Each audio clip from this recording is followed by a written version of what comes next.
Saya ingat pemilu tahun 97 banyak partai ngebohongin rakyat. Kemarin pemilu 2002 banyak rakyat ngebohongin partai. Bener-bener kampanye, yang mana aja kampanye Jokowi. Kaos, siapa aja kasih kaos ya ambil. Pantas kau nyetak kaos kagak cukup-cukup.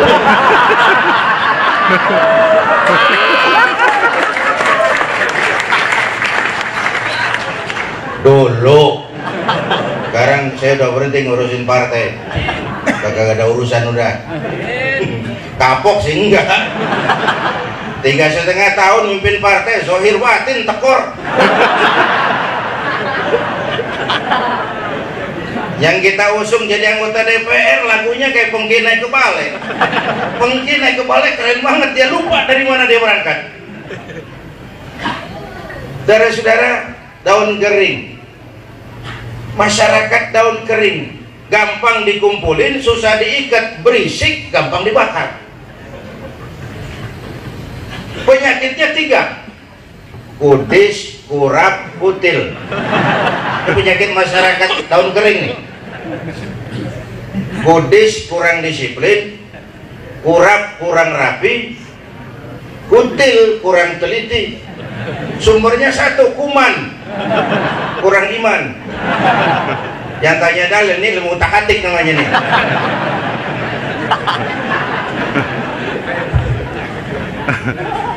Kudis kurang disiplin. Disiplin kita rendah sekarang. Termasuk disiplin ibadah. Yang zohor udah mau asar, yang asar udah dekat maghrib, terambah isya nyambung sama subuh. Sahnya sah aja, cuman kan kudis. Jalan tol macet bukan cuma karena kendaraan lebih banyak dari jalan yang kita bangun, tapi faktor disiplin. Udah mobil tua, yang nyupir tua, di kanan aja kagak mau bisa. Habis yang belakang belingsatan. Kudis.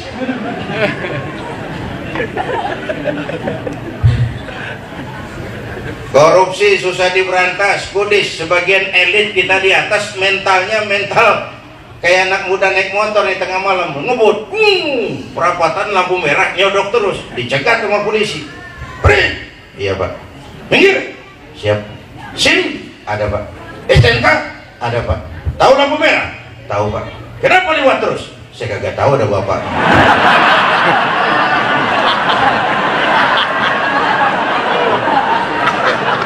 Disiplin kita begitu tuh sekarang. Jadi kalau nggak ada bapak mah sah-sah aja tuh pelanggaran. Lah orang yang ada iman pun kagak begitu. Polisi nggak lihat, Allah. Saya sendiri, Allah. Nggak ada yang tahu, Allah. Ini lantaran kuman, kurang iman, timbul kudis, kurang disiplin. Yang kedua kurap, kurang rapi. Ini penyakit santri nih. Ketawa dia. Kita ini jadi bangsa umat yang asalan. Bikin masjid, bisa memanage masjid, kita lemah. Asal. Bahkan secara umum oleh pengaruh mass media, terutama televisi, kita ini sudah dilatih jadi bangsa instan, ogah keringetan, jadi bangsa konsumtif. Coba lihat iklan sekarang, belilah, pakailah, makanlah, minumlah. Minumlah, belilah, makanlah, pakailah. Minuman mulu sama gegarasan. Nggak ada seruan kayak zaman dulu, bikinlah, tanamlah, tanamlah, bikinlah, bikinlah, tanamlah. Nggak ada lagi. India bangkit ekonominya karena prinsip sederhana, kalau bisa bikin ngapain beli. Itu India prinsip ekonominya, kalau bisa bikin ngapain beli. Kita enggak sekarang, kalau bisa beli ngapain bikin. Tuh ekonomi kita sekarang, kedelai beli, impor, beras beli, impor, jagung impor. Kita instan, apalagi motor kayak air. Kenapa? Melayani segala penjualan. 200.000 pulang bawa motor. Apalagi mau lebaran, KTP doang. Serahin dapat motor, pulang mudik dan nyohor. Punya bawa motor baru, ntar pada ke Jakarta bawa bendera putih. Nyerah Pak. Dia serahin aja lagi tuh motor. Menang nyohor doang.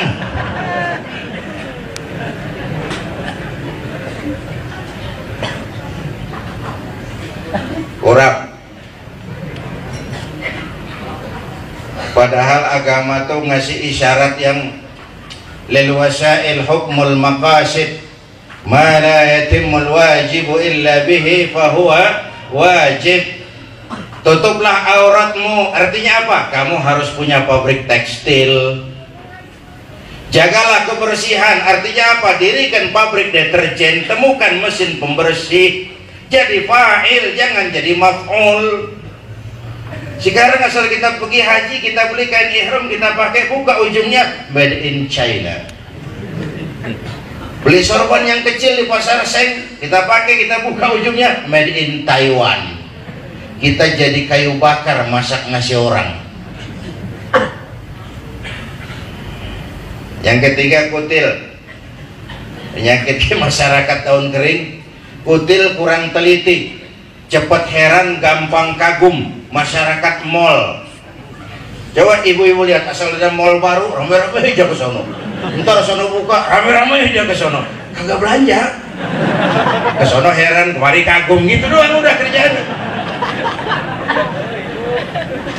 Makanya di Indonesia asal ada aliran aneh, ada aja yang ngikut. Ada nabi palsu, ada aja yang ngikut. Kenapa? Kutil. Cepet heran, gampang kagum. Al-Qiyadah itu Ahmad Musodik Betawi Chandran situ Senayan. Waktu itu saya bilang, ini Betawi lagi naik daun nih, ada dua nih, atau jadi gubernur atau jadi nabi.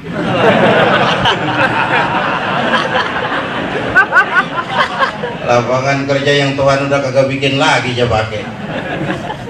Untung udah taubat Ahmad Musodik. Salam Haji Salam. Udah taubat dia. Lagian baru sih di sejarah saya dengar ada nabi lapor ke Polda.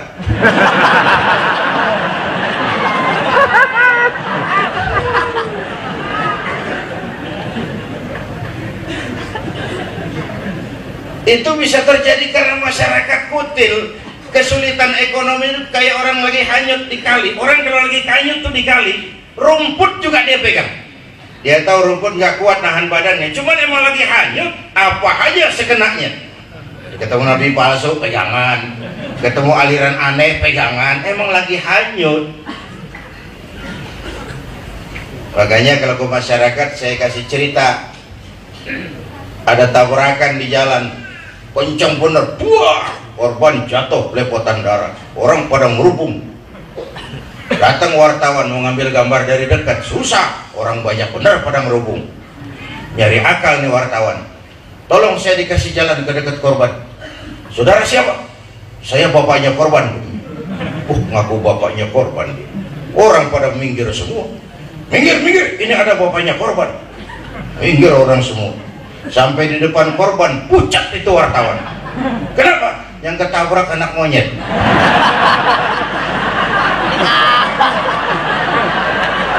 Dia udah kedongan ngaku bapaknya korban.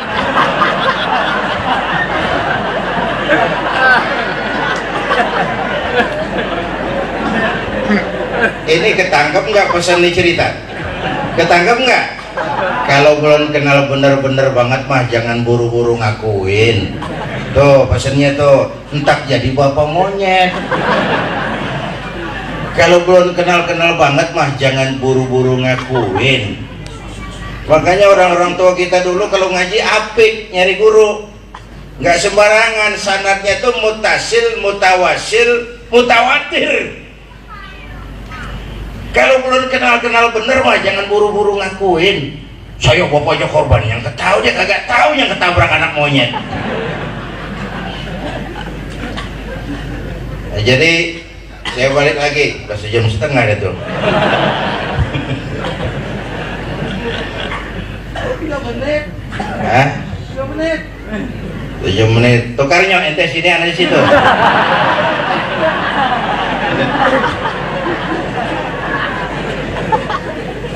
Bercanda bang, jangan dipikirin. Emang orangnya begitu. Jadi anak-anakku para santri terutama, balik lagi nyontoh kepada baginda Nabi, jangan takut susah.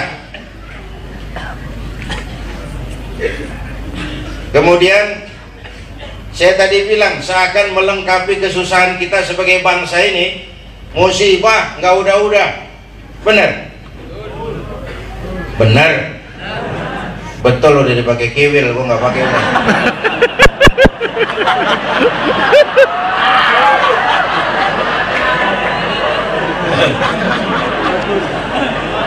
Kiwil betul.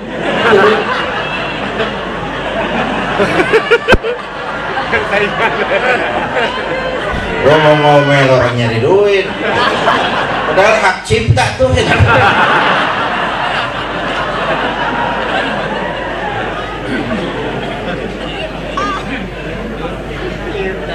Musibah. Sudah gitu muncul lagi yang berpikiran, ah biasa Pak Zainuddin, gunung meletus, banjir, itu kan fenomena alam. Lihat sekulernya bangsa kita. Alam makhluk, alam nggak berdiri sendiri. Gejala-gejala alam kan sebenarnya bisa diprediksi, tapi yang terjadi unpredictable. Oh, gue juga gak ngerti tuh. Yang penting penampilan dulu, dengerin aja dah.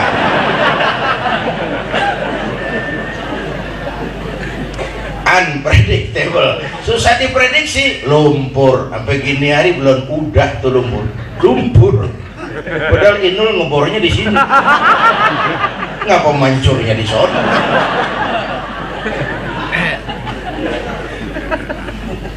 Longsor, gempa, gunung meletus, angin puting beliung, banjir merata. Petani ngejerit, nelayan takut ke laut. 3 hari habis tsunami saya ke Aceh, karena pakai heli saya bisa keliling sampai ke Melambo, daerah paling hancur itu. Di Melambo saya lihat dahsyatnya bekas gelombang tsunami, luar biasa Pak.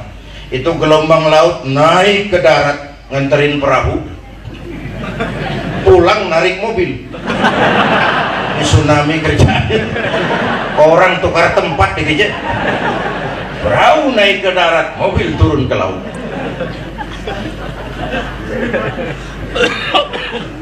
Teman-teman di Aceh nanya, Pak Zainuddin, kok bencana di mana-mana di tanah air?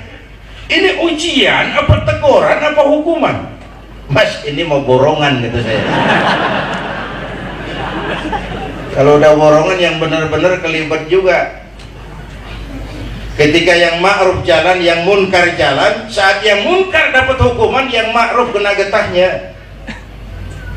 Sama juga begini nih, ada di santri, tengah hari bolong, enter, panas banget, pan makan jambu air enak tuh, naik kita ke kebun jambu, sampai sama tengah pohon semut api gigit, panas gatel, kita lihat gile banyak juga lagi semutnya, turun kita dari pohonan pulang ke rumah, ngapain? Ambil obor. Sondot obor menyala, balik lagi ke pohon jambu, sepuhunan tuh semut kita bakar. Yang gigit atuh, yang gigit tuh semut-semut yang lain kalau bisa ngomong protes tuh. Yang gigit lu temen gua kagak ngikut gua. Tapi kan kita kagak ngerti, mau gigit mau enggak asal semut gua bakar. Masyarakat juga begitu. Sekarang nih namanya hak asasi kan bukan main. Atas nama hak asasi asal dibilangin jadi nyaut, biarin aja, lo nggak jadi pusing. Yang main judi gue, pakai duit gue main di rumah gue, mau kalah mau menang urusan gue, ngapa lo yang repot? Ada tuh orang kalau dibilangin nyautnya begitu.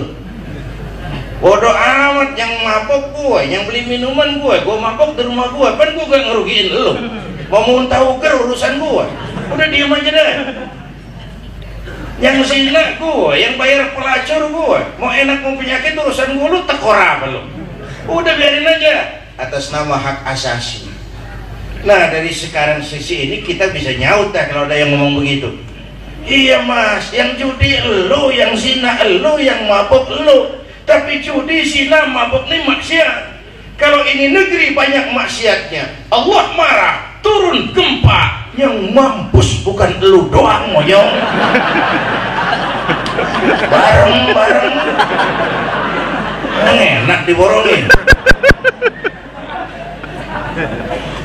Ini kalau cara santri, wattaqu fitnatan la tusibanna alladzina zalamu minkum khassah. Takutlah bencana yang kalau dia datang tidak hanya menimpa orang yang zalim, yang baik-baik kena juga.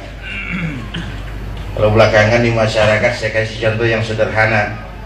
Hidup tuh yang paling tenang, hidup model tukang parkir. Tukang parkir di mall tenang, biar mobil banyak, mereknya bagus-bagus, nggak pernah sombong. Ntar dulu gue belum rapi ngomong, gue juga tahu mobil orang.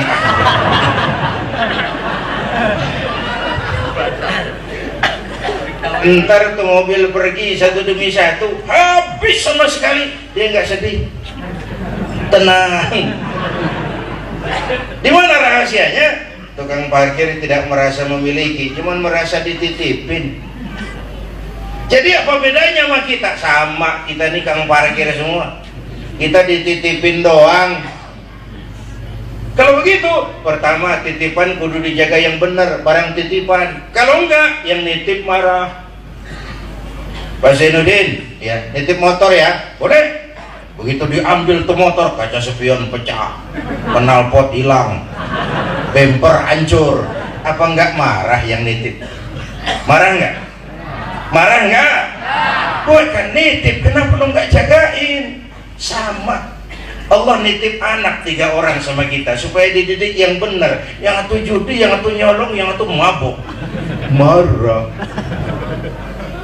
Yang nitip marah. Allah nitip harta kepada kita supaya bantu yatim, bantu pesantren, santuni yatim, bela yang lemah, bangun rumah sakit. Pelitnya 17 setan. Marah. Yang nitip mau lebih berasa, Allah nitip Indonesia sama kita. Sumber daya kekayaan alamnya harus digunakan bagi sebesar-besar kemakmuran rakyat, dilaksanakan oleh para penyelenggara negara yang kita sebut pemerintah. Amanat pasal 33 Undang-Undang Dasar. Disalahgunakan, yang nitip kelihatan kan di benang merahnya. Kalau yang nitip marah udah gampang aja urusan. Padahal Indonesia kita ini subhanallah, saya sering pidato, saya bersyukur lahir di Indonesia, saya bangga jadi anak Indonesia. Bukan karena saya dididik untuk itu. Pertama, perjalanan dakwah saya ke seluruh pelosok Nusantara, saya saksikan wajah Indonesia dari desa ke desa. Yang kedua, Allah kasih kesempatan saya melihat negeri-negeri lain di dunia ini. Saya keliling Asia, saya ke Eropa, saya ke Australia, saya ke Amerika.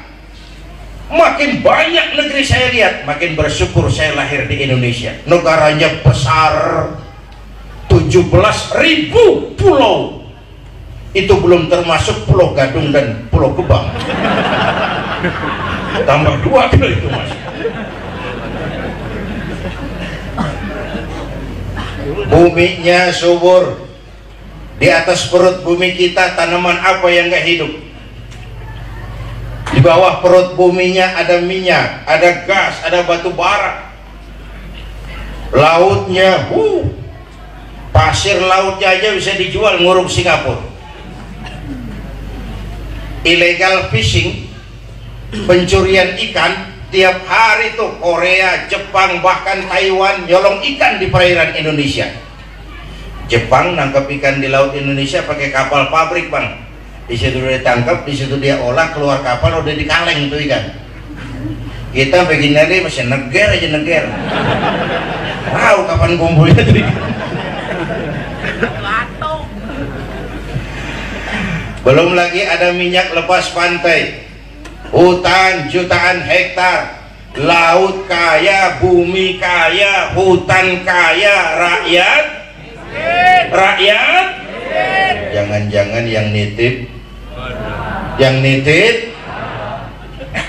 Mau lihat ini cuma sebagai fenomena alam, bencana-bencana ini. Oh, sekuler.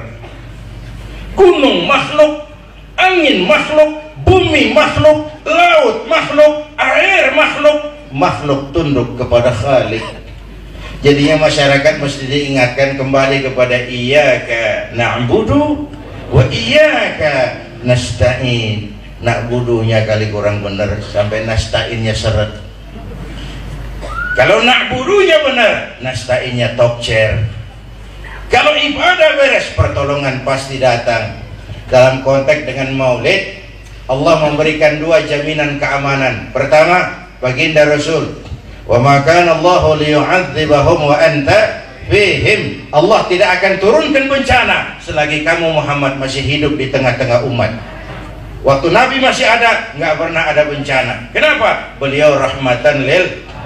Setelah beliau wafat, untung ayatnya dulu nyambung. Wa ma kana Allahu mu'adzibahum wa hum yastaghfirun. Allah tidak akan turunkan bencana sepanjang di tengah mereka masih banyak orang-orang yang istighfar. Baiklah, saya kembali kepada contoh pertama dari baginda Nabi. Sejak kecil udah ditempa oleh kesusahan. Anak-anakku para santri, jangan takut ngadepin susah. Mendingan makan singkong beneran daripada makan roti ngimpi. Makan singkong beneran, makan roti ngimpi, mending mana? Mending makan roti beneran.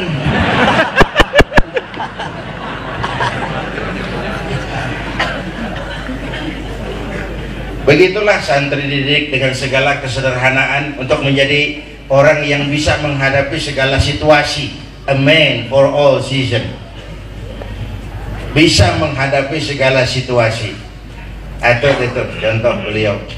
Yang kedua, beliau ini tokoh yang pandai menginventarisir potensi. Nabi Yusuf pesan sama saudara-saudaranya, kalau kamu mau berangkat ke kota Mesir, berangkatlah, masuklah ke kota lewat pintu yang berbeda-beda. Jangan lewat satu pintu, gampang diringkus orang.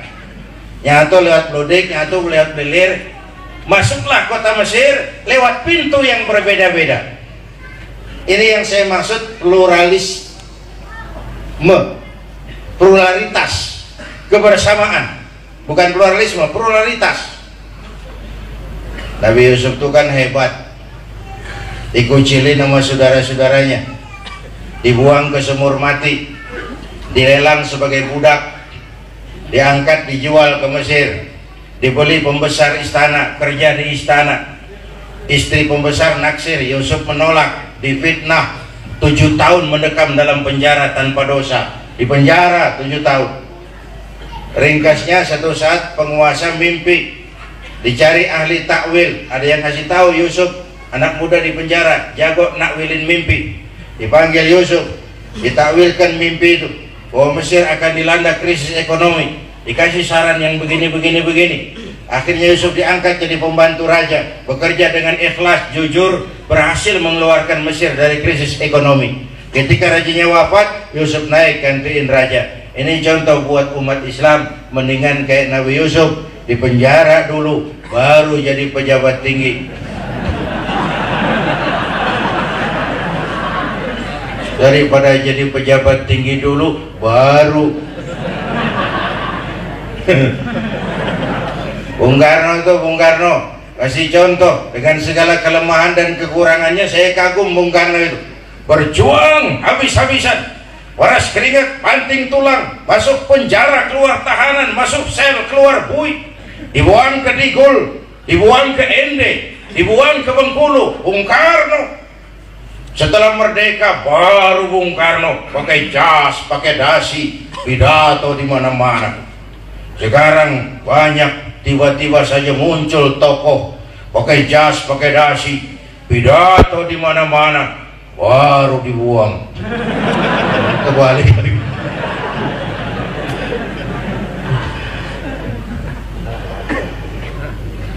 Membangun kebersamaan. Baginda Nabi pandai menginventarisir potensi. Coba beliau punya Sayyidina Abu Bakar Siddiq. Siapa itu? Sahabat merangkap mertua. Orang tua bijaksana, tempat Nabi tukar pikiran. Kampung kita kalau mau maju kudu punya Abu Bakar. Kampung kalau ada yang dituain, anget bang, ibarat hutan ada macannya, ada yang disegenin, ada yang disegenin. Kita perlu orang tua bijaksana, bukan orang tua gede ambek. Nyalain dong, kagak bisa dandanin. Salah tuh anak muda, salah. Yang bener bagaimana kong? Kau kagak enak nih, nyalain dong, kagak bisa dandanin. Udah ada dong di kampung kita yang jadi Abu Bakar Siddiq, palang pintu. Lalu apa lagi? Nabi kita punya Sayyidina Umar ibn Khattab, imam tapi jenderal, jenderal tapi imam, gagah. Kampung kita maju kalau ada yang jadi Umar. Ngapain? Ngajian bang. Terus ada yang gangguin, ayo paranin yuk. Kudu tuh zaman preman, yang munkar aja berani. Kenapa yang ma'ruf kudu mendek-mendek? Harus ada yang jadi Umar, imam tapi jenderal. Nah cuma nyari Abu Bakar sama nyari Umar gampangan dikit. Yang susah Nabi punya Utsman bin Affan, pengusaha tapi santri, santri tapi pengusaha. Pesantren bisa maju kalau punya Utsman, kampung maju kalau punya Utsman, masjid maju kalau punya Utsman. Ngapain? Ngecor bang lantai 2, udah gua kirim semen sama pasir. Utsman tuh susah nyari yang begini sekarang. Kalau Umar sama Abu Bakar banyak banget ada sumbangan pikiran mulu. Gue juga udah mikir dari kemarin. Nyari Utsman yang susah. Bangun masjid nggak cukup pakai takbir. Allahu Akbar, dong kubah turun. Kagak ada lo, kudu beli semen, beli pasir, kudu ngecor, kudu punya Utsman. Majelis taklim yang mingguan bagaimana mau maju kalau ngarepin dari jamaah doang, kagak ada Utsmannya.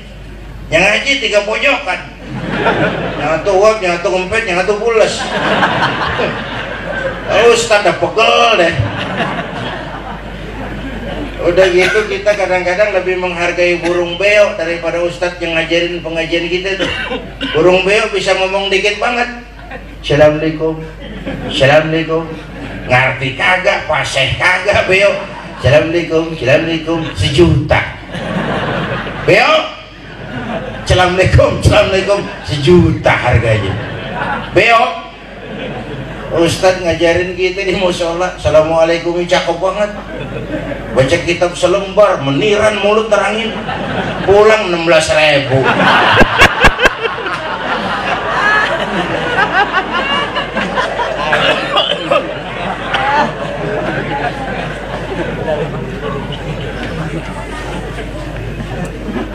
Kalau ada yang jadi Utsman.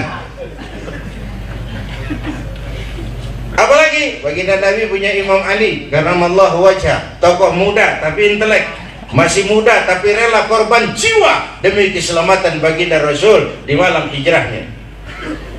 Saya cerita nih keberanian Imam Ali. Pan malam itu rumah Nabi dikepung pagar betis oleh preman-preman Quraisy.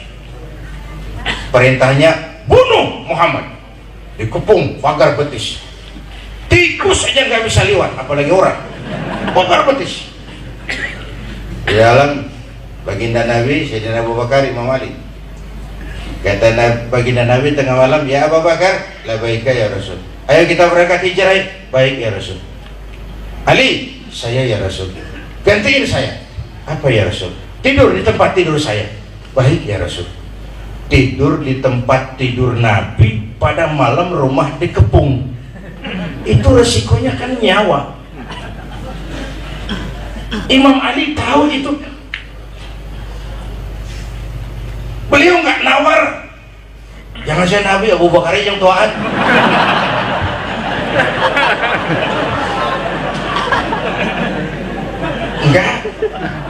Enggak. Fi amanillah ya Rasul, saya akan tidur di tempat tidur Tuhan. Berangkatlah Tuhan dengan selamat. Tidur. Baginda Nabi keluar lewat pintu belakang. Tapi mau lewat pintu mana, rumah dia dikepung. Begitu pintu terbuka, terjadilah pertolongan Allah.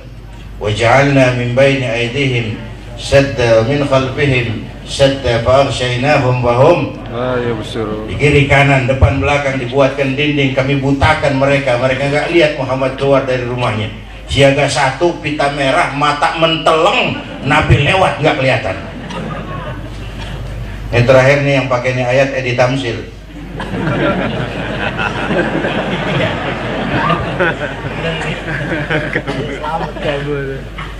Udah lewat 1 jam, yang piketnya pada mulai sadar.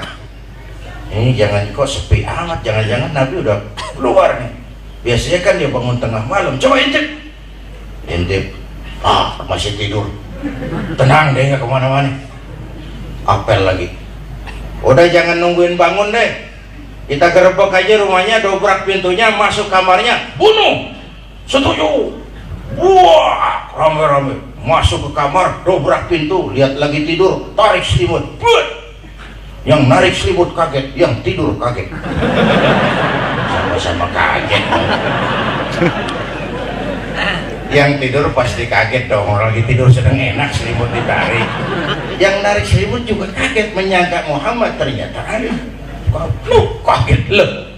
Kok sampean li? Preman Madura rupanya.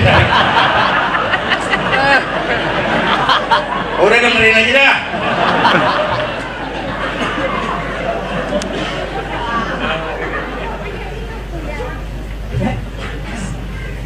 Iya saya. Mana Muhammad li? Nggak tahu. Jangan macam-macam li. Tak celurit sampai.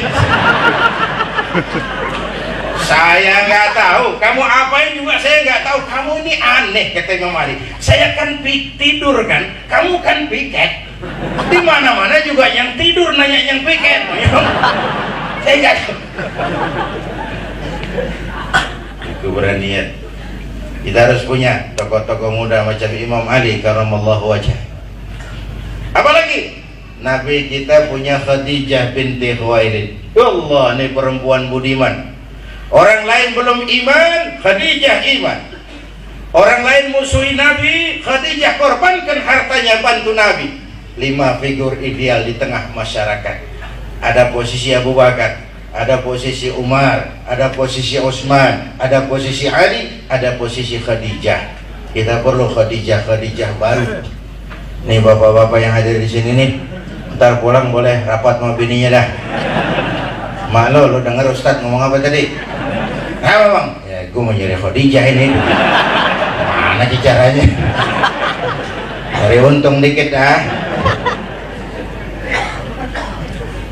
Makanya kalau sama ibu-ibu saya bilang, ibu-ibu itu ngangkat Islam kan, ngangkat derajat kaum wanita. Perempuan tiang negara.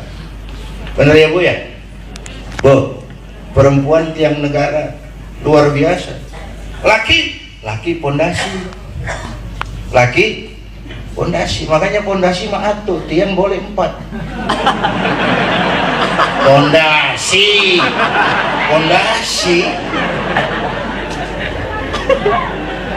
Ini gue pulang dicegat ibu-ibu nih.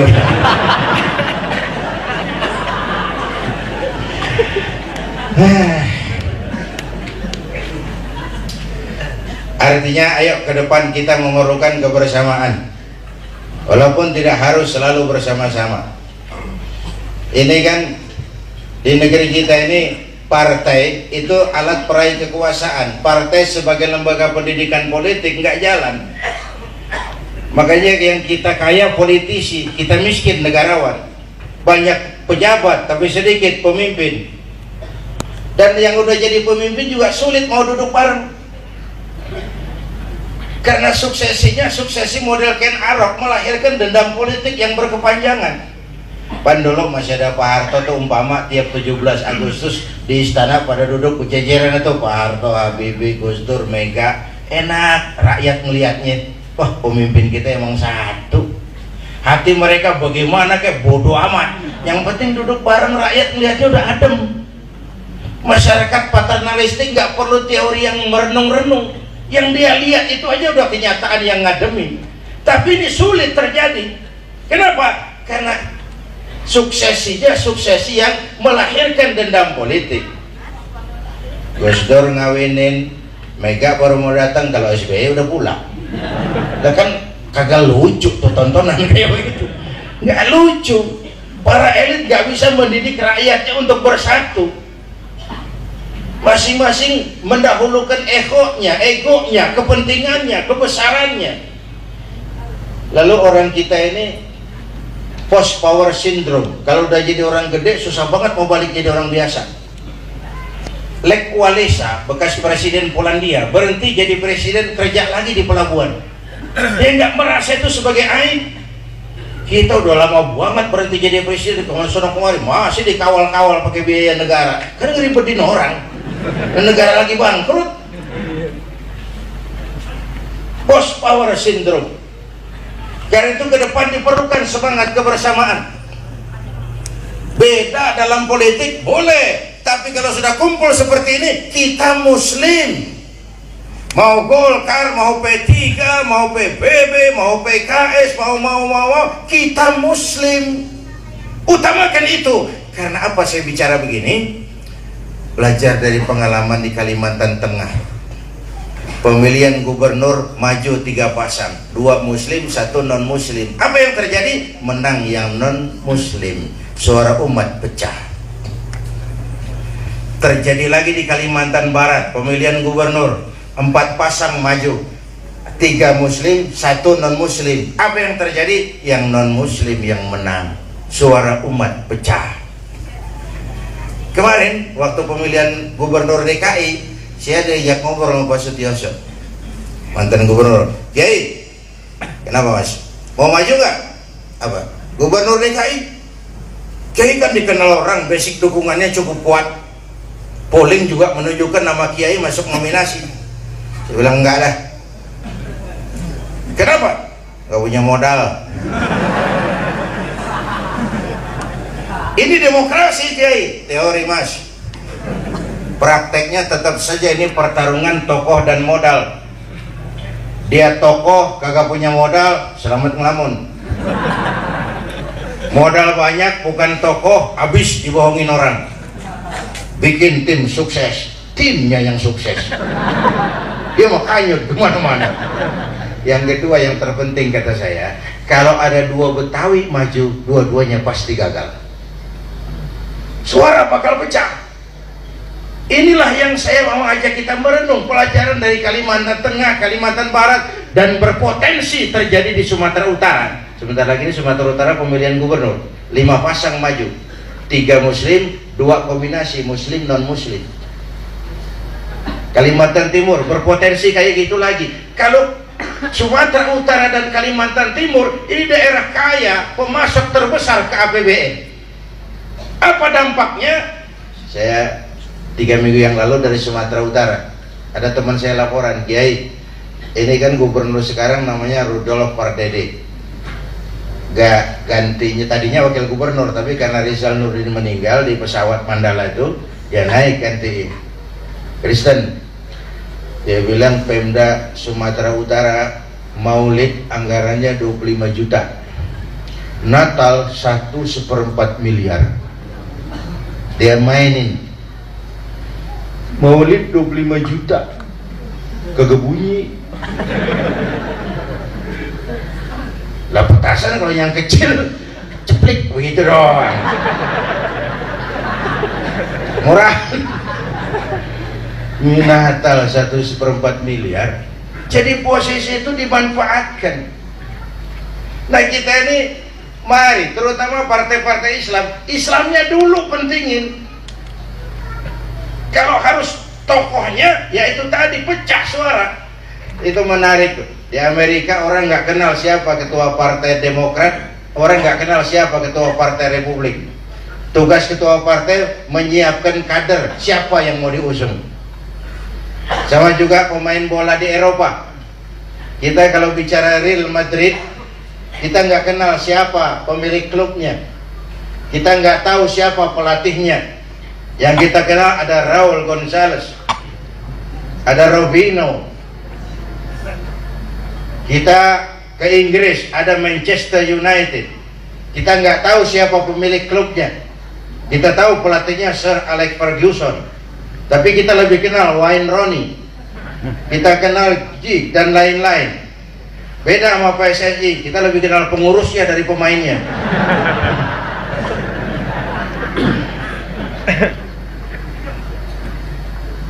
Saudara-saudara, bagaimana kesebelasan menciptakan pemain-pemain yang handal di tengah lapangan, membangun semangat kebersamaan.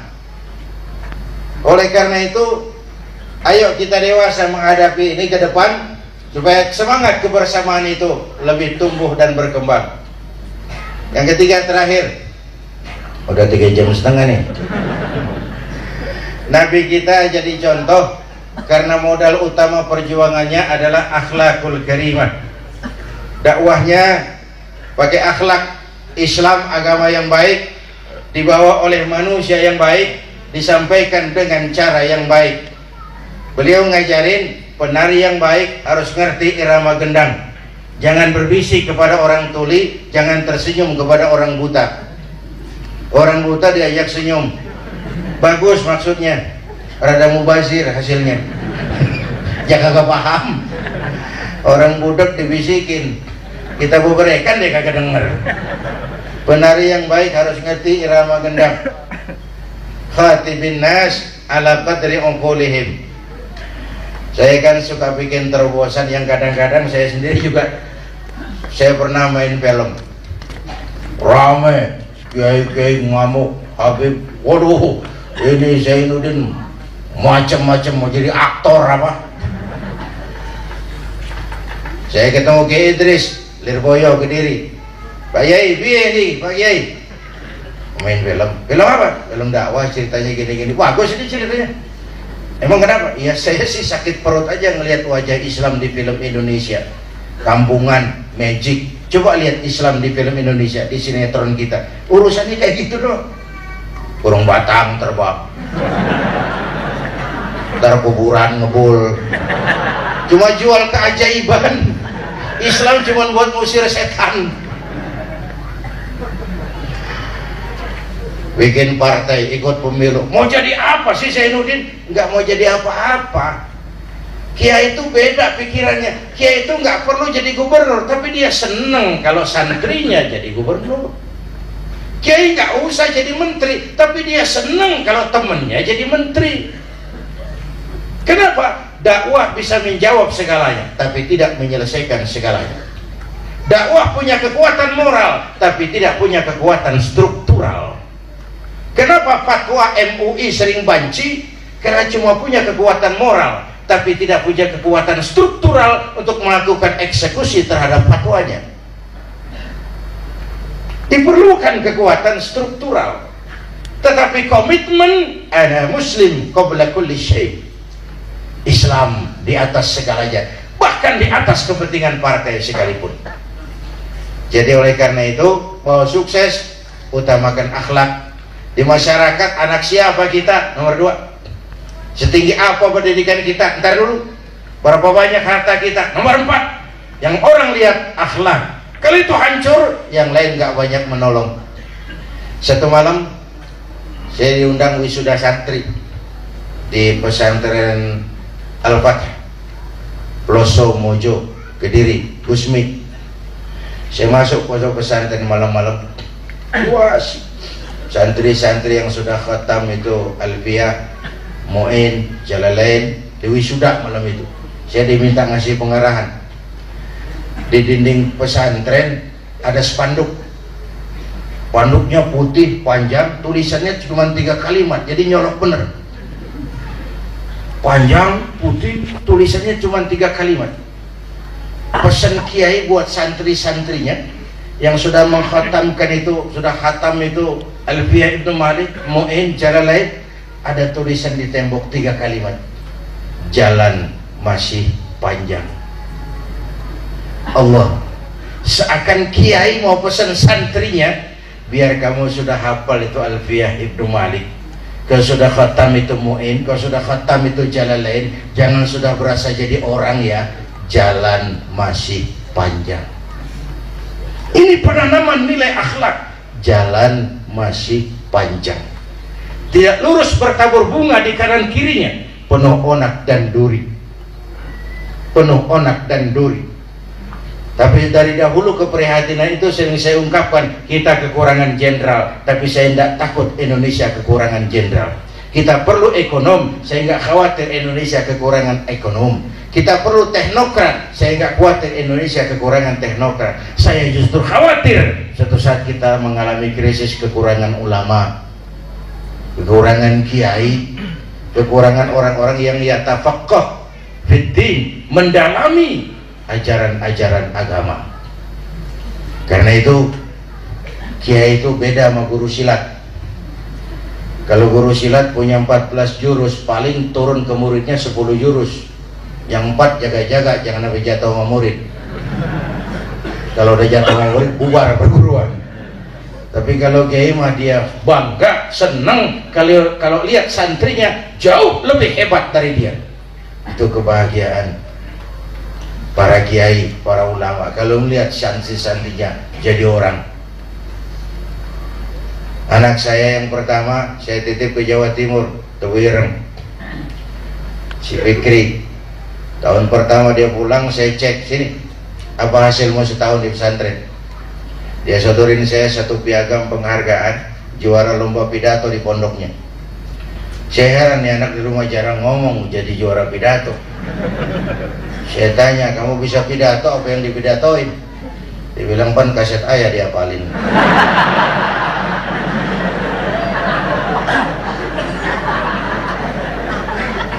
Saya ketawa juga. Oke, baik, tapi apa cita-citamu? Saya kepengen seperti ayah. Wah, saya bilang, bodoh kau. Kenapa begitu? Kalau aku di matamu kau anggap hebat, maka kau harus 10, 100, bahkan 1000 kali lebih hebat dari orang yang kau anggap hebat. Kenapa? Masamu 30-40 tahun ke depan. Tantanganmu lebih berat dari yang aku ayahmu hadapi. Kalau kau sama dengan aku, kau akan ditinggalkan umat karena kau tidak akan pernah mampu menjawab tantangan zamanmu.